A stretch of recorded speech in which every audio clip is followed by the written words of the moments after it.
গোয়েন্দা তথ্যের উপর ভিত্তি করে লালমনিরহাট ব্যাটালিয়ন 15 বিজিবির একটি দল গতকাল সীমান্তবর্তী এলাকায় একটি সুনির্দিষ্ট তথ্য আমরা পেয়েছিলাম।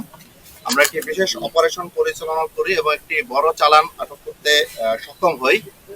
উক্ত অপারেশনে উল্লেখযোগ্য পরিমাণ ভারতীয় স্বর্ণ কাতান এবং শিল্পের শাড়ি সহ বিভিন্ন প্রকার মালামাল আমরা জব্দ করতে সক্ষম হই, যার আনুমানিক বাজার মূল্য প্রায় 24 থেকে 25 লক্ষ টাকা। আমরা ধারণা করছি যে আসন্ন ঈদকে কেন্দ্র করে শুল্ক ফাঁকি দিয়ে এই চোরাচালান এই ব্যবস্থাটি অব্যাহত থাকছে। তো সেটা যাতে না থাকে সে ব্যাপারে আমরা জিরো টলারেন্স নীতি অনুসরণ করছি।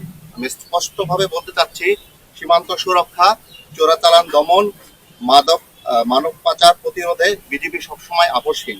চোরাচালান মুক্ত বাংলাদেশ গড়ার লক্ষ্যে আমরা সর্বদা সতর্ক এবং দৃঢ় প্রতিজ্ঞাবদ্ধ।